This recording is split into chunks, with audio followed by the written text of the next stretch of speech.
ఉండేది వచ్చింది. ఎందుకంటే గతంలో బీజేపీ ఏడ ప్రభుత్వాలు ఉంటే కూలగొట్టడం, దాన్ని గెలిపించుకోవడం, ఆ తర్వాత ప్రభుత్వాలు నడిపించడం అక్కడ తప్పనిసరిగా జరుగుతుందన్నాను. మా ఇండియా అలయన్స్ తోడు అక్కడ గెలవడం శుభ సూచకం. కానీ అది అట్ ది సేమ్ టైం మహారాష్ట్రలో మొన్న జరిగినటువంటి పార్లమెంట్ ఎన్నికల్లో 48 సీట్లు ఉన్న పార్లమెంట్ లో 31 సీట్లు, మోర్ దాన్ 60% తోటి మేము గెలవడం జరిగింది. ఈ 9 నెలల్లో ఏం గొప్ప కార్యక్రమాలు చేసిందని నాకు అర్థం కాదు. గెలిచిందంటే కేవలం 50,000 crores స్పెండ్ చేసిర్రు. వాళ్ళు ఏమంటున్నారంటే తెలంగాణ నుంచి కర్ణాటక నుంచి పోయినాయి డబ్బులు కాబట్టి అయినా డబ్బులకు వచ్చే మీరు కూడా డబ్బులే ఇచ్చిండ్రు కదా పోయి. మాకంటే ఒక్కొక్క అభ్యర్థికి 50 కోట్లు ఇచ్చిండ్రు. 30 కోట్లు వానికి మిగతా నిలబడ్డట్టు ఎవరైతే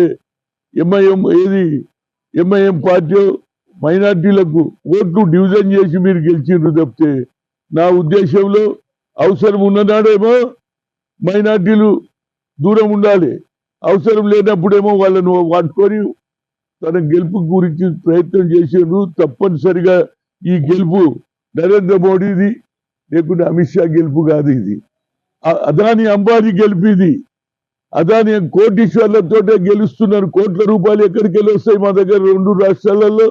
మీరు ఒక్కొక్క అభ్యర్థికి 50 కోట్లు ఇచ్చింది కాబట్టి అదే సంజయ్ రౌత్ కూడా అదే మాట చెప్పాడు.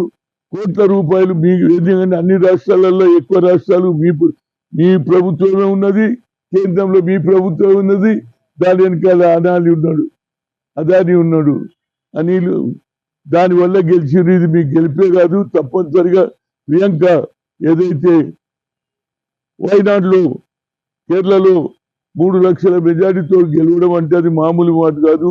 తప్పనిసరిగా ఆమె వచ్చే రోజులలో పార్లమెంట్ అక్క తమ్ముడు తప్పనిసరిగా కాంగ్రెస్ జెండా వచ్చే 5 ఏళ్లలో యావత్ భారతదేశంలో రాహుల్ గాంధీ గారి ఏది క్యాస్ట్ వైజ్ సెన్సస్ అనుకో, అదేవిధంగా ఇందిరాగాంధీ మనవరాలుగా బడుగు బలైన వర్గాలకు సాయం చేయడానికి ప్రయత్నం చేస్తుంది. కాబట్టి తప్పనిసరిగా మహిళలు అదేవిధంగా యువకులు కూడా తప్పనిసరిగా వచ్చే ఎన్నికల్లో కాంగ్రెస్ విజయం సాధిస్తుంది అనేది నా ఉద్దేశం.